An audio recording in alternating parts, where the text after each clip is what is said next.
اللہ کے محبوب پیغمبر فرماتے ہیں کہ رمضان کی برکتیں اور رحمتیں اور کتنا عظیم مہمان اور مہینہ اور رمضان آ رہا ہے۔ اللہ کے محبوب پیغمبر فرماتے ہیں رمضان میں جو رحمتیں اور برکتیں اور بخشش اور مغفرت کے جو دریا اللہ پاک انسانوں پہ بہاتے ہیں، ان رحمتوں کا تو کوئی احاطہ بھی نہیں کر سکتا، کسی کو سمجھ بھی نہیں آ سکتی۔ اللہ کے محبوب پیغمبر فرماتے ہیں اگر کوئی بندہ رمضان شریف کا ایک روزہ اگر جان بوجھ کے توڑ دے، چھوڑ دے، ایک روزہ اس نے رمضان شریف کا چھوڑ دیا، کھا گیا، توڑ دیا ہے، اللہ کے محبوب پیغمبر فرماتے ہیں اس کے بعد اس کی جتنی لمبی زندگی ہو، اگر 100 سال،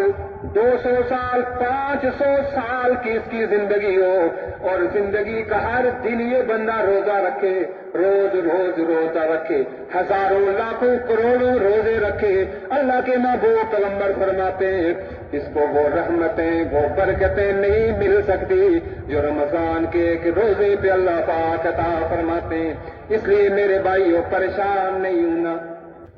پریشان نہ ہوں۔ رمضان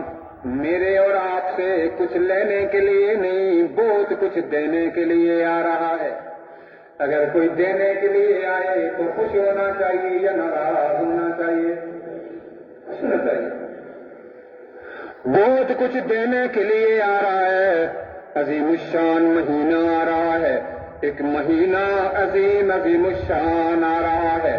اللہ کی طرف سے ایک انعام آ رہا ہے، ایک مقدس مہمان آ رہا ہے، بخشش کا سامان آ رہا ہے، اللہ کی رحمتوں اور برکتوں کا ایک طوفان آ رہا ہے، اور وہ مہینہ آنے والا ہے۔ میرے بھائیوں، میری بہنوں، احساس کریں،